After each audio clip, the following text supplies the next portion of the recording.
Sahana Bhavatu Sahanau Bhunaktu Sahaviryam Karavavahai Tejasvinavadhitamastu ma vidvishavahai. Om Shanti Shanti Shanti.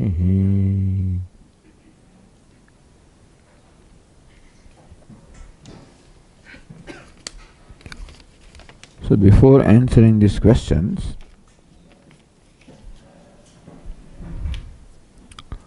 my assignment is to give an introduction to Tattvabodha. Because in between the Gita home study group, after completing which chapter? 6th chapter? Then they want to start Tattvabodha. So, we'll give a brief introduction of a text called Tattvabodha.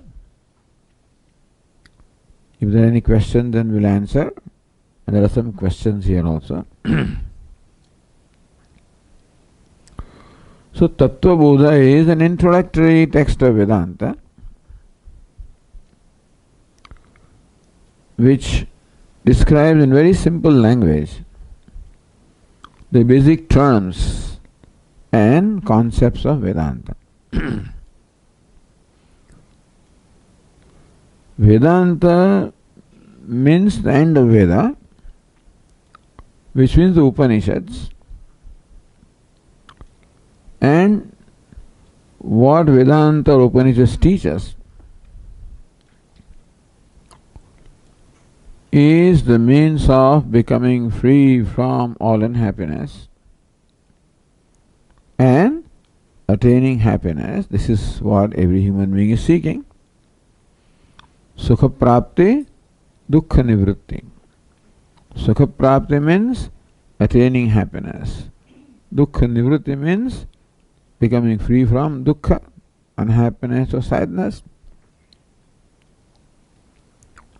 And thus all our activities can be traced to this basic desire of attaining happiness and getting rid of unhappiness. That's all we want basically. So that is where Vedanta teaches us that what you are seeking, namely happiness, and not only we are seeking happiness, but if we analyze what kind of happiness we are seeking, then we will find that we are seeking limitless happiness. Meaning that we cannot be satisfied with anything limited. And that has been our experience all along, that we have accomplished many things in our life. Every accomplishment gives us a certain satisfaction for a period of time, and then we find that even that also is not adequate to give me sustained happiness. Then I strive for some other accomplishment which I think will give me what I am seeking. Upanishad says that you are what you are seeking. This is the basic teaching of the Upanishads or Vedanta. Vedanta word means Antam is and Vedanta means end of the Vedas. So Vedas are a text which is mainly teaching us the karma, rituals and dharma, the righteous way of life. What is found at the end of this text, Anta, is called Vedanta. And that is teaching something different from what the earlier part is teaching. So Vedas have these two sections, you can say. One teaches us how to live a righteous way of life, teaches us dharma. What is the right thing to do? And what is the disadvantage of violating what is right, adharma. in Vidhi and Nisheda. Vidhi means do this. Nisheda, don't do this. That is usually the manner in which we communicate to our children, to others. Don't do this and do this. So, elders usually give instructions to the younger ones who still perhaps do not know what is right for them. And then the parents or elders will say, do this or don't do that. Why should that one do this? Because doing that is beneficial to you. And why should I not do a given thing? Because doing that would be harmful to me. Thus it is possible that I may do things that may help me, but at the same time I may also do something that may hurt me. So this is the free will, the freedom of choice that human being has. If we make the right choice, it helps us. Make a wrong choice, it hurts us. Therefore I need guidance. My choice is to be made. Just as reaching a destination, when we are driving a vehicle, a choice is to be made. When we come across an intersection, which way to go? And naturally we should go the way our destination is, but we may not know which road will lead to destination. So you need to be told, make a right, make a left, go straight. So in life also we need that. And that is what these Vedas, scriptures do. In Vidhi and Nisheda, Vidhi, do's, Nisheda, don'ts.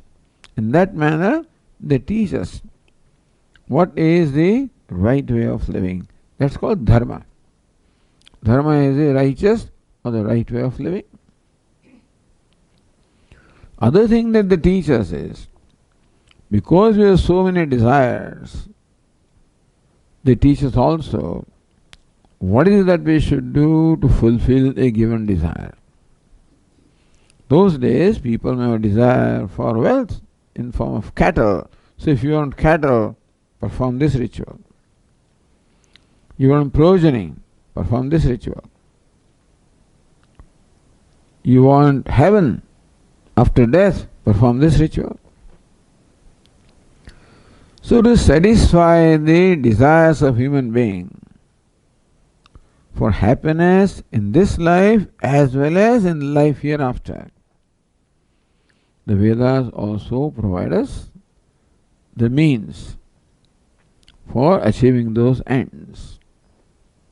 Means sadhana and sadhya. Sadhya means and, sadhana means means. So this is what the Vedas teach us. How to live life properly and what to do to achieve or fulfill our desires. When this is done in a rightful manner, meaning that I do what is right and not what is convenient, because there are temptations in my mind, when very often from within myself I may be prompted to take a convenient way out, avoid pain, avoid loss. Everybody wants to avoid that. So very often to avoid pain or stress or distress, I may be tempted to do something convenient which may not be right.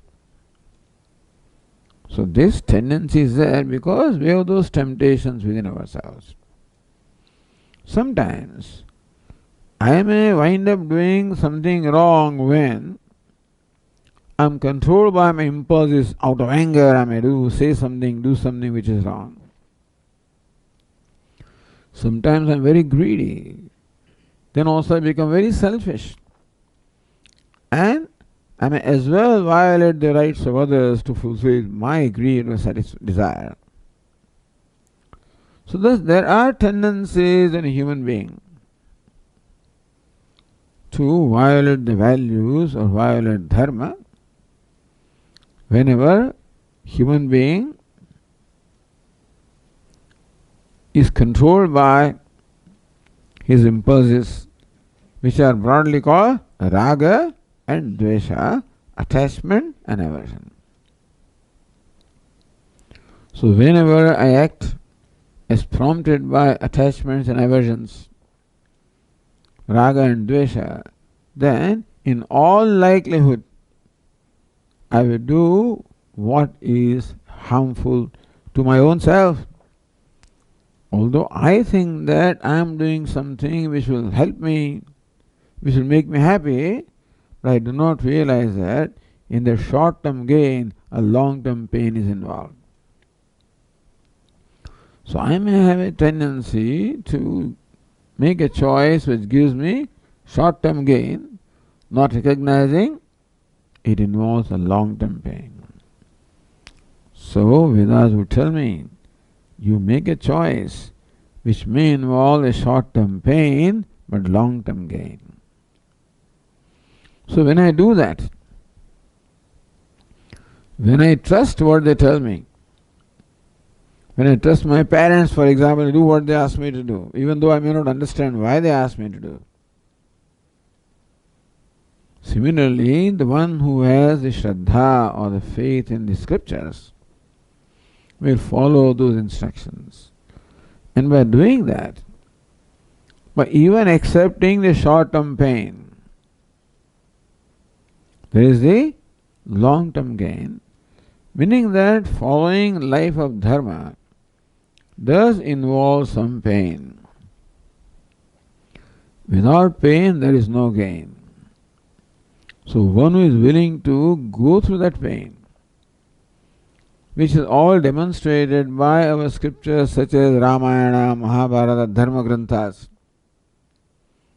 They all very vividly show us what pain or suffering those heroes had to go through for following the right values of life. Just to do what is right. Lord Rama was exiled for 14 years in forest, and forest is easy from here, from our home. We all want to go there, and we all have a camping, 1 or 2 nights. But living in forest is tapasya. Our Swami used to say, living in Rishikesh is tapas, because every season is a problem. In summer it is too hot, winter it is too cold, and rain means rain. So then it becomes a life of suffering. Dharma involves suffering, which all of you know. In performing duties, you have to let go your own personal comforts. But when we do that, we grow. The thing is that although it may look like this dharma, etc. is all painful, but when we do it anyway, in that process, we are able to deal with that pain, righteous pain. And that pain brings about an inner purity. That pain is like fire. When impure gold is to be purified, the goldsmith will put that gold in fire. Which fire burns the impurity and gold shines. So thus when we do that, then slowly the mind changes. Its desires change. Formerly it desired pleasures, but there slowly transformation takes place. That now it desires knowledge, something else. Because when the mind changes, the desires also change. So the idea of living a responsible dharmic way of life is to grow in inner maturity, to gain emotional maturity, and discover what really I need in life. So mind also gains an ability to think clearly. That's called vivek or discernment.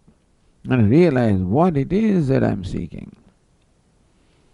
So then one becomes the adhikari.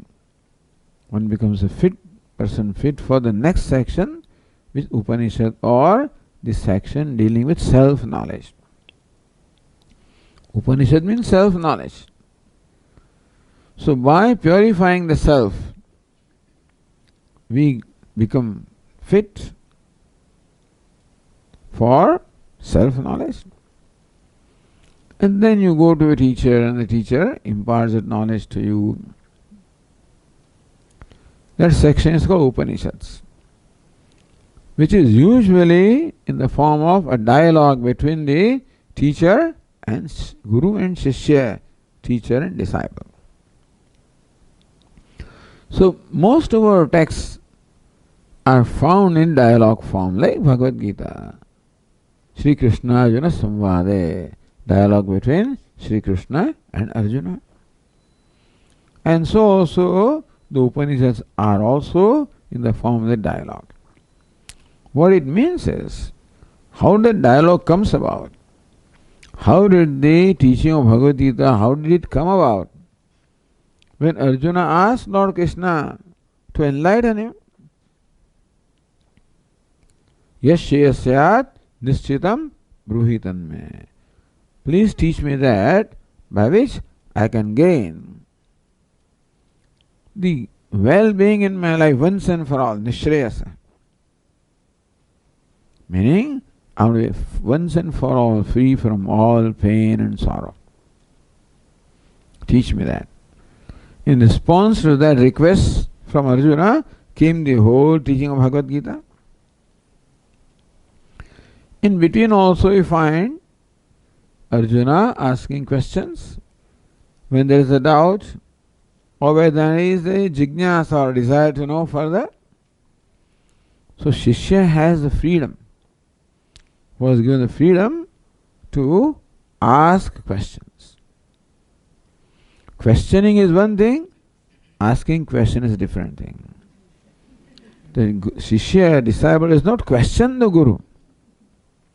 He asks a question of the Guru. Questioning means that you are confronting, you are showing that you have difficulty in believing what the Guru says. I think that this is not right. So when you come with this frame of mind, it's not a learning mind. A mind that questions means finds fault with what is being told. Thinks that what is being told does not come from the right intention or the right reasoning. Ye me matamidam nityam nanutishtanti manavaha. Lord Krishna says that those people who do not follow this asuyantaha because they find fault and they don't have the shraddha, they don't have the trust in me, and they find in fact fault in what I'm doing.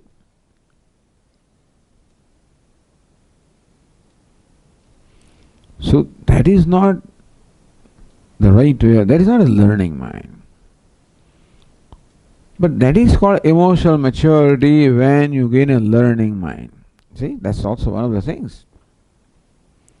When we talk of purification of mind, it means that you discover within yourself the shraddha, the trust, bhakti, devotion, jignasa, desire to know, and therefore the Shishya has no difficulty in sitting at the feet of a teacher. Not that he is a servant, meaning he is a sevak, all right, but not that he is a servant or that he feels helpless. He feels equally free. At the same time, he recognizes what the teacher is and very willingly submits his will to the will of the teacher. That's how the samvada, a dialogue, takes place.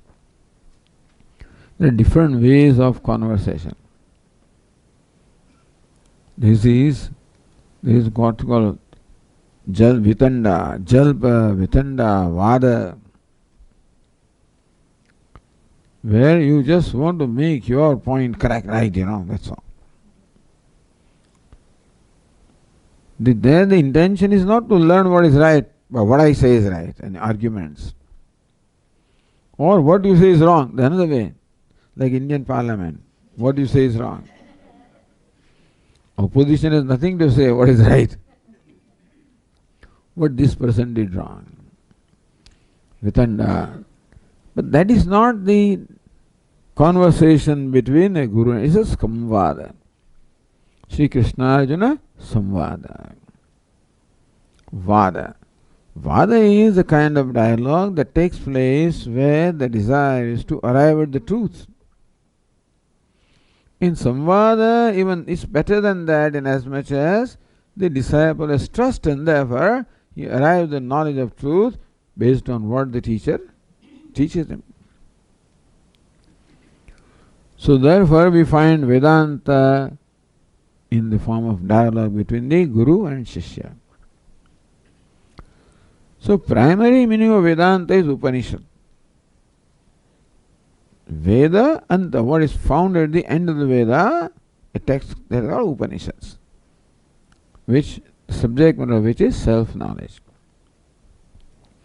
Then Bhagavad Gita also is essence of these Upanishads and even the whole Veda.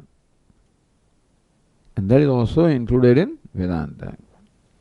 And Brahma Sutra, which gives us the logical explanation, explaining what the purport of the Upanishads is, also included in Vedanta.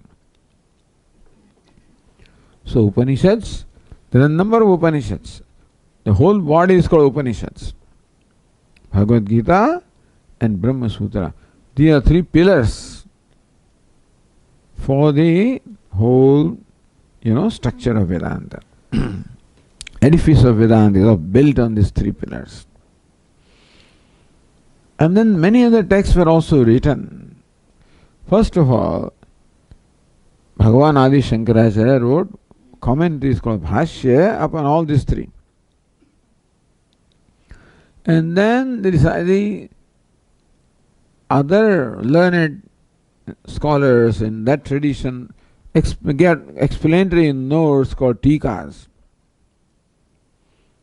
So even Bhashya of Shankaracharya and the Tikas or gloss written by disciples also is included in Vedanta. Then many other teachers subsequently came up to explain the basic principles of Vedanta in their own terms. You see, for example, the basic text of Sanskrit Vyakaranam is Panini Vyakaranam. Sage Panini wrote the Sutra aphorisms explaining the language. On that was written a Bhashya by another sage Patanjali, is called the Patanjali Mahabhashya is called. To distinguish from this Bhashya, Mahabhashya. On that again, then there is a whole, then the explanation on this, and then to explain that people independently wrote many treatises to explain grammar. Similarly, many teachers of Vedanta wrote independent texts explaining the teachings of the Upanishads. They are called Prakarana Grantha. Prakarana means those texts, treatises, which explain the basic principles of Vedanta. It's called Prakarana Grantha. And there are many such texts which are very useful, because sometimes studying Upanishad is not that simple because it is not a systematic treatise. It may not follow in a logical manner or a manner in which we are accustomed to understand. It may not be easy. I shouldn't say that, but Upanishad may not be that easy to follow. They may not have a linear flow also sometimes. Therefore, all these teachers, to make it easy for us to understand, explain the basic principles of Vedanta in simpler way, or not so simpler way. Sometimes those texts are more difficult than Upanishads also. Because it depends upon what nitty-gritty is involved in that. So there are texts like Upadesha Sahasri and things are very complicated. Or on Shankara Bhashya on Brahma Sutra, it's called Sharirika Bhashya, Sankshepa Sharirakam, explaining that, parts of that. Then you require tika on that and explanation of that and explanation of that. But thus there is a whole literature over hundreds of years where so many such treatises are found. It's customary to study them. And one of the very simple texts is this Tattvabodha, very simple. That's why it's called introductory text. The study of Tattvabodha will make us familiar with the basic teaching of Vedanta. It is teaching of Vedanta in a systematic form such that it teaches basic principles that are taught in all the Upanishads. As we said, Upanishad means self-knowledge. Because ignorance of self is the basic problem in our life. The fact that we are searching for happiness and trying to get rid of unhappiness, it itself shows some basic problem. Because one who is searching for happiness is happiness himself, like the 10th man story. And the unhappiness, dukkha that I want to get rid of is not there in the self. So sorrow which is not there I am trying to get rid of, and happiness which is there I am trying to attain. You see, the whole thing is reversed in our life. But even while living a life which is based on this kind of wrong notions, if we live life based on dharma or righteous things, and slowly that pressure of ignorance reduces. That ignorance manifests as this raga and dveshas, attachments and aversions. So by making right choices and not falling prey to the temptations to make wrong choices, we reduce this pressure of raga dveshas. And we gain a mind, thinking mind, an objective mind. And for that is the Upanishad. So Tattvabodha therefore teaches what the Upanishads teach. What the Upanishad teaches can be expressed in one simple short statement. Tattvamasi. Tat, Tvam, Asi. Only 3 words, 3 short words. Tat means that. Tvam means you, that you are. What is that? See, the pronoun that means something which is remote. You use the pronoun that for something which is not evident now, isn't it? Otherwise, for this flower, I don't say that flower, I call this flower. So what is evident for that, we use the pronoun this. What is not evident, which we think is not here, is away from me, for that we use the pronoun that. No, whether a thing is really away from me or I think it is away from me. Or Swamiji's famous example of this glasses here. So this man is reading his newspaper Sunday morning with reading glasses on. And his friend pays him a visit at that time. So when the reading glasses you can't see properly, so he tucks his glasses up and then he's talking to his friend. And friend leaves after 20-25 minutes and he wants to resume reading his newspaper. He naturally cannot read. So where are my glasses? Looking for. Usually glasses are under here. There are some places where the glasses are. So he starts looking there. Or sometimes he tucks glasses under the bed, under in a drawer, below the newspaper, stuff like that.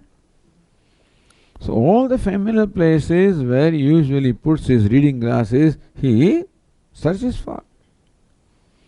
Doesn't find naturally. Then slowly his temperature rises, because he feels frustrated.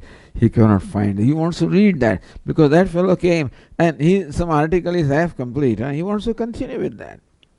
Cannot find glasses, and slowly his frustration is growing. And then he starts coming out, where are my glasses? He knows the whole world. This is all familiar stuff. His wife is in the kitchen. And then when she's listening, she doesn't respond. And when the decibel rises to a point where she thinks that now it needs some cooling down, then she comes out. So what's the problem?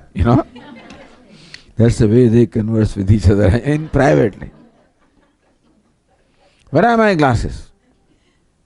So she says, it's a very strange question. Where are my glasses? So I don't know. There are a few times when she has an upper hand, So she wants to watch this drama.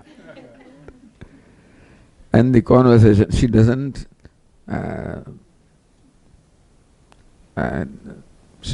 cooperate. Fortunately, his 12-year-old son comes along and he seeks his help. Have you seen my glasses? What glasses? My reading glasses. Surprise. Why is Dad asking me reading glasses? Have you seen them? Yes, I've seen them. Oh, where are they? With one condition. You must get me new pair of shoes. Something like that. Come on, get me. Tell me, where are they? And so he says, this is where they are. So now these glasses are those glasses. In reality, they are these glasses right here. But when I do not know where they are, for me they are those glasses. Is it not so? I use the pronoun, where are those glasses? I should use the pronoun, where are these glasses? What do I say, where are those glasses? So therefore, when we use the pronoun, those or that, which refers to something remote, it may either remote or thought to be remote. You follow?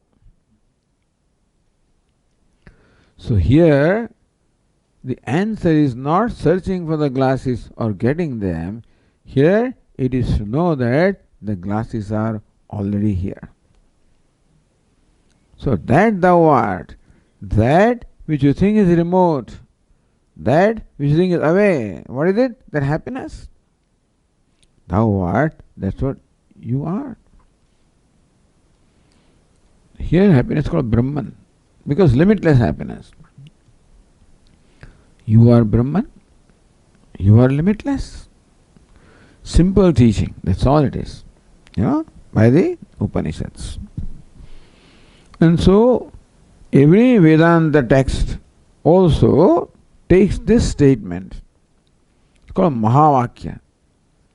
It's a major statement which reveals the identity between the seeker and the sought. I am the seeker of happiness. Happiness is what I am seeking. This says, hey seeker, you are the sought. Only when I realize that what I am seeking is myself, then all the search also comes to an end. All struggle comes to an end.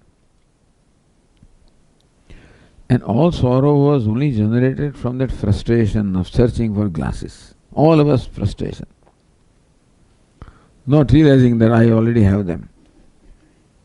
So frustration comes because we are searching for, we can't find, and we will never find. It's not where I think it is. Happiness, success is not where I think it is. It's right my own nature. I don't look there. So that is how one becomes free from all frustrations. By knowing that I am Brahman, So this is what is important in Vedanta. This is the subject matter of Tattvabodha. So this short statement is 3 words. Tat, Tvam, Asi. Tat stands for what I am searching for. The limitless happiness, also called Brahman, means limitless. Tvam teaches us Tvam, which means I, the self.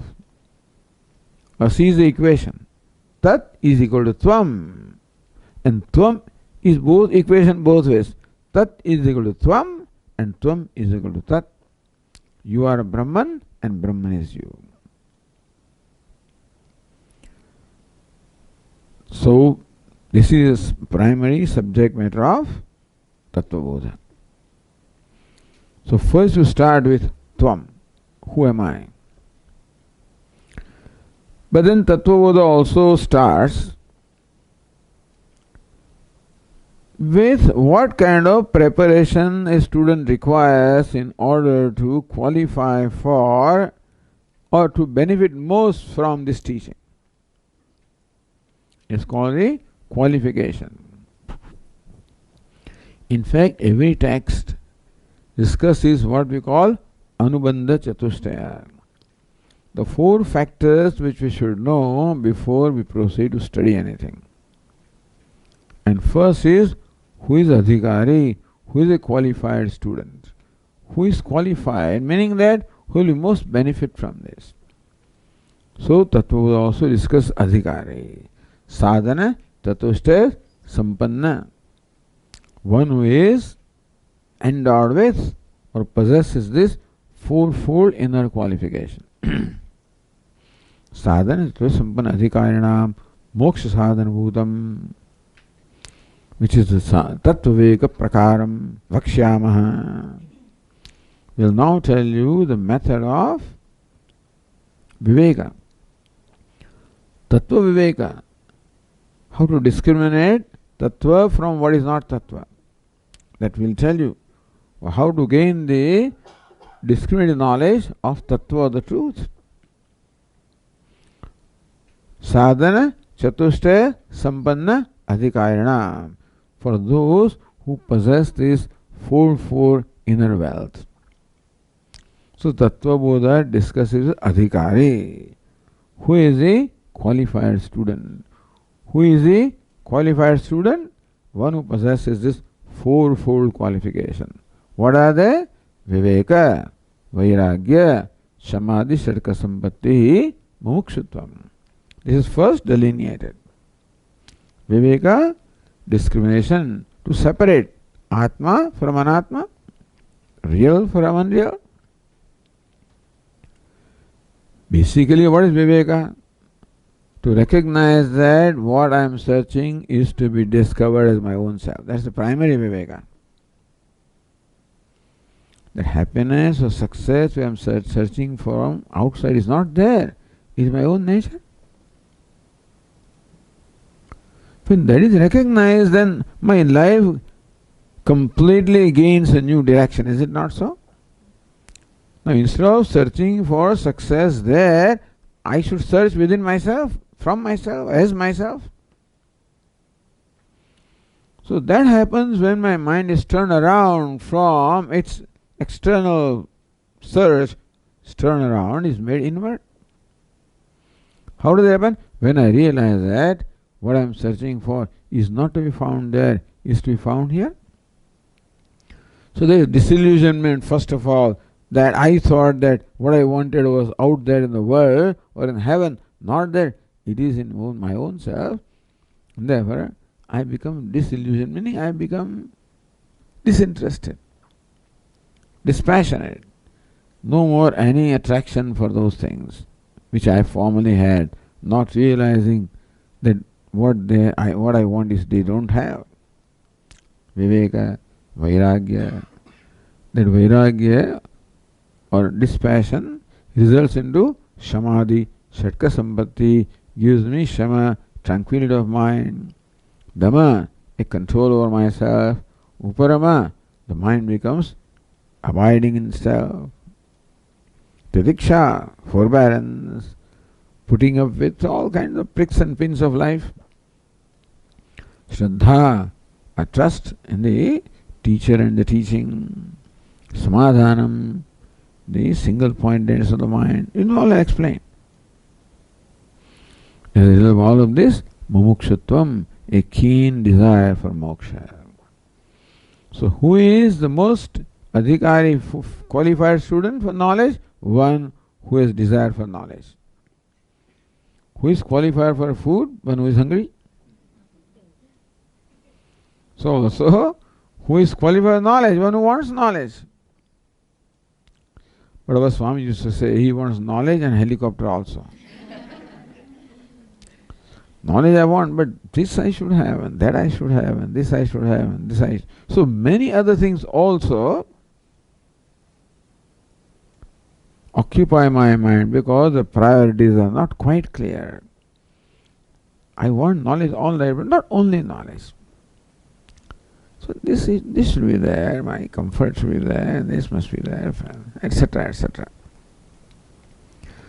So when moksho me bhuyat, the only thing I want is moksha, that only thing I want knowledge, if that becomes a very strong desire,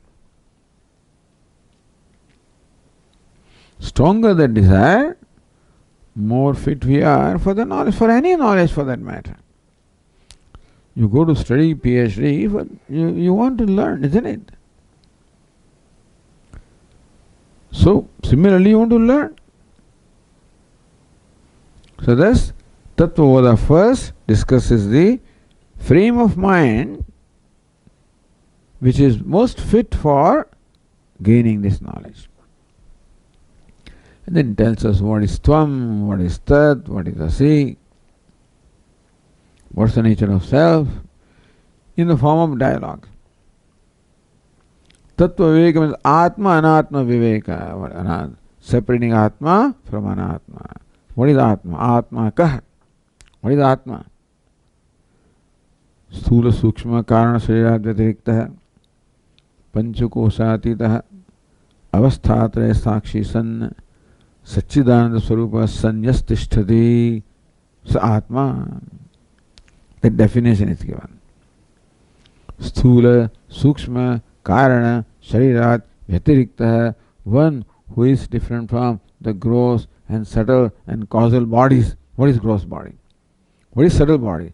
What is, this question arise, what is causal body? Then that will be explained. Panchakoshatita, one who transcends beyond five koshas. What are five koshas? Annamaya, Pranamaya, Manomaya, Vijnanamaya, Anandamaya. Avasthatraya Sakshi, witness of three states. What are they? Waking, dream, deep sleep. So all these things are found in different places in Upanishads. For example, the discussion of the waking, dream, deep sleep states may be found in Mandukya Upanishad. Discussion of the Annamaya, Pranamaya, the Kosha, the sheets are found in Taittiriya Upanishad. So what is found in various places are all compiled here. And thus you get the benefit of learning the basics of all the Upanishads. And when you have studied all of this, then when you go to Mandukya Upanishad, then you know what they are talking about, or Taittiriya Upanishad. So what Atma is not is first taught. The three bodies, gross, subtle, causal, I am not. The five sheets, I am not. The three states, I am not. Then who are you? Atma ka. Then what is Atma? Satchidananda Swarupa hai. You are Satchit Ananda. What is Sat? What is Chit? What is Ananda? So that questions. Kalatre vitishtati Sat, that which remains the same in all the three periods of time. Chit kim? Vijnana Swarupa hai, the nature of knowledge. Ananda ka. Sukha Swarupa hai. Atma is Satchidananda. So this is how the text proceeds to explain one thing systematically, in a very simple manner. So that is why basically our Puja Swamiji chose this as the introductory text. Tattvabodha. Before that, whether people knew that or I do not know. Maybe, I guess it was known, but then Swami always chose Tattvabodha as the introductory text. It's a good idea. Then Tattvabodha, who is Ishvara? That also discussed. Ishvara is both the maker as well as the material. Maker is called the efficient cause. Material is called the material cause. That establishes non-duality. So then there's no duality. Ishvara and you are the same. How? Ishvara is omniscient, omnipotent, is a creator, sustainer. I'm not that, I'm so little. Ishvara is great, I'm little. But greatness is because of his costume. Littleness is because of this costume. But when you take away the costume, then the self, same self is called Ishvara with one costume called Maya. Same self is called Jiva with costume of avidya. Reality, as far as Chaitanya is concerned, it is one only. That is how the Mahavakya is explained. Then what's the benefit of gaining this knowledge? Jivan Mukta, you become liberated even while in this body. So Jivan Mukta kaha, who is Jivan Mukta? Who is liberated in living? So that will be explained. One who sees the same self in all is called Jivan Mukta, etc. What is called Mukta? What is liberation? One who is liberated from, one way of explaining, one is liberated from bondage of karma. What are the karmas? Sanchita karma, prarabdha karma, agami karma, etc. So this way all these basic concepts of Vedanta are discussed here in simple terms. So we learn all the basic concepts, but we learn Vedanta. It's not just learning concept. Tattvabodha itself is enough for us to gain knowledge. It has everything in it. But still it is called because it discusses all the basic concepts. It's in a simple way, it is the introductory text, Tattvabodha. So it's very important to learn this, so that you get an overall idea of the teaching of Vedanta. All the basic concepts become clear to us. Then when we go to the big texts like Bhagavad Gita or some Upanishad, then we see how those same concepts are being taught. Then those teachings become, it's like studying in high school to go to college, that's all. Well, perhaps Tattvabodha is more like primary school.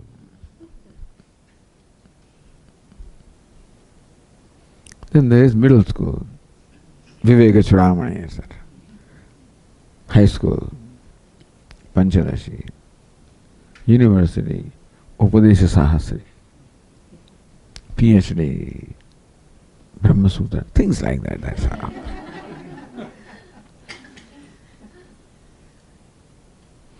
And then there are subspecialties and subspecialties. Khanda Khadya, Advaita Siddhi, etc., etc.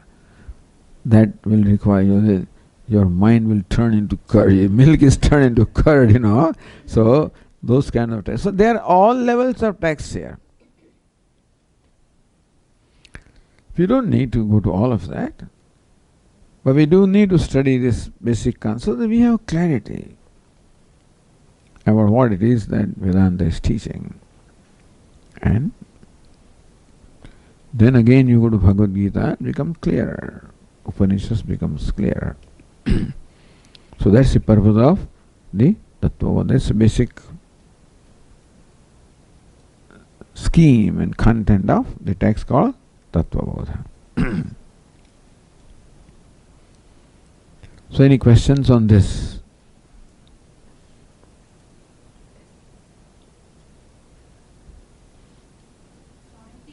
This Gita group has been going for 14 years now. So will we study this properly, Swamiji, or will we think we know everything? Even if you know, it's still a good idea to study, to first of all refresh your memory, to organize the various concepts or ideas, because there are many dots which sometimes need to be joined.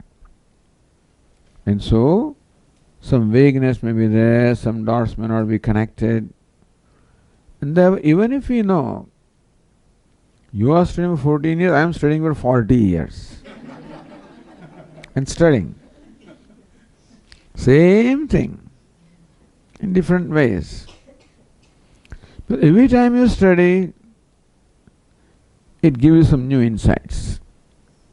In the same Tattvabodha you study for 5 years, you may find something new, not because Tattvabodha is new, but our mind is new. So in 14 years you have learnt a lot. So you will get a lot from this text than what you would have gotten 14 years ago. And that is always beneficial to study. If you know, then your understanding will become more clear. You will have firm conviction about, oh, this now. That means your knowledge will become more firm. And where there is some vagueness, it will become clear. And you may find quite a few new things also which you did not think about. But Bhagavad Gita may not talk about all these things naturally. There are no 5 koshas in Bhagavad Gita. No 3 states in Bhagavad Gita. No 3 words. Bhagavad Gita is not a dialogue which is meant as a primary, as a text of Vedanta. Bhagavad Gita is a different pattern. It is Brahma Vidya and Yoga Shastra. So Bhagavad Gita's, in fact, canvas is much vaster. Because Bhagavad Gita also discusses the Yoga Shastra for preparation of the mind, which Tattvabodha takes for granted. So Bhagavad Gita addresses the more primary student than Upanishads address.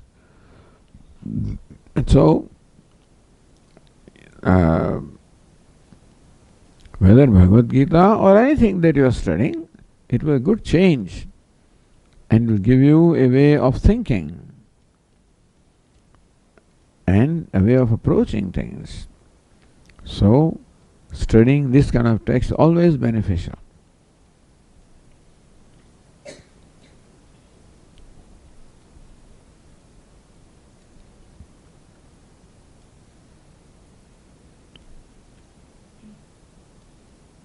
Anything else? What are some of the other prakaranas you would consider important for us to pursue? Important to study, for example, Viveka Chudamani is a very good text. Panchadashi is very good. If you study these things, then it's quite adequate. There are other texts, but this Panchadashi is a very, very thorough and comprehensive text. Much more thorough than even Viveka Chudamani, any other text. But this preparation of this Tattvabodha, Viveka Chudamani, this, that, will help. Panchadashi can be called a somewhat advanced text. So this background will help for us to enter Panchadashi. Not Vedanta Saraswatiji. Oh, I forgot that. Vedanta Sara, very much so. In fact, Vedanta Sara is an expanded version of Tattvabodha. Vedanta Sara is a very important text, simple text also, and very thorough and very systematic. Tattvabodha is a bacha. Then Vedanta Sara is more mature text and will give much greater clarity. Will give us everything that we need to know about Vedanta really is covered in there. So yeah, I didn't know that's what answer you expected, but yeah. Collectively put 14 years on it. Yeah, that's right. So our KK is talking Vedanta because maybe in next few months we will have a book, a huge book on this text called Vedanta Sara, which covers every aspect of Vedanta and related topics. It has been edited by our K.K. Dave and Jayashree, both of them. There were some 69 tapes of classes, and so a number of people spent hours and hours in transcribing them, hours and hours in editing them and re-editing them. My job is always to find fault or some suggestions. Do it again. So finally it has gained a form which is very readable, very good, very thorough. So that should be coming out in a few months. Swami, we heard that Swamiji's Gujarati version of Tattvabodha is very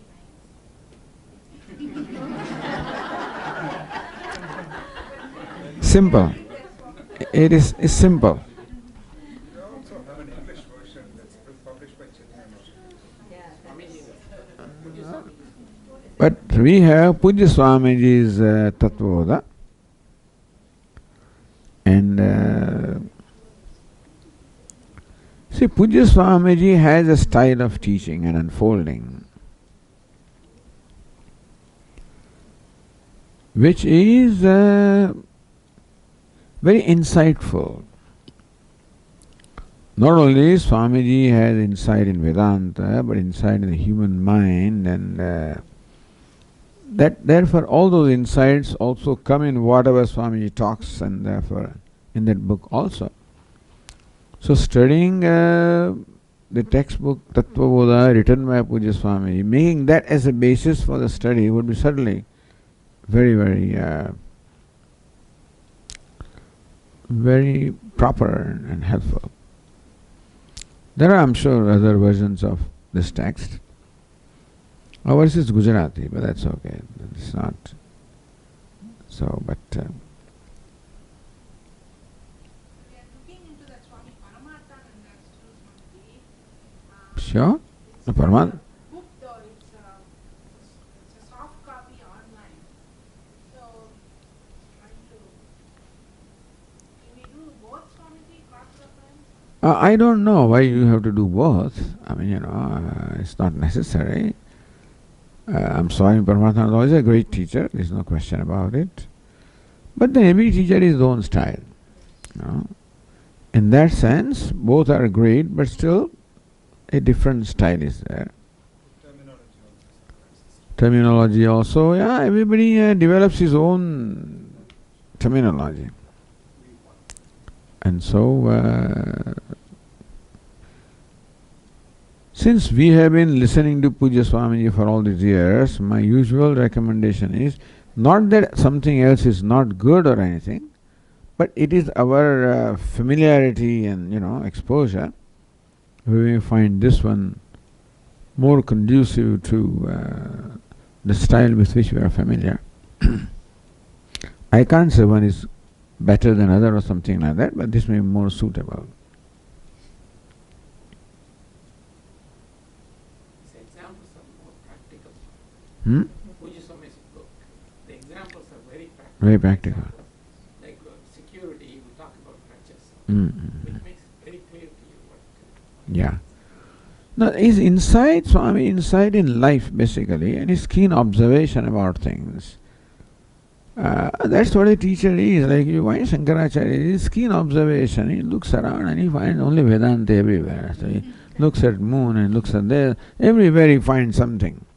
So here also he looks at life and finds lessons from life. So the examples are going to be there.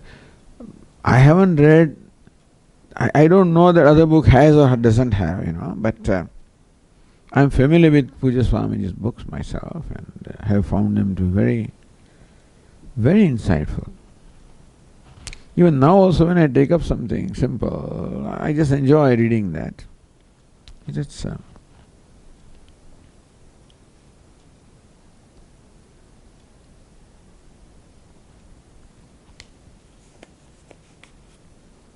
all right, so we can take up these questions.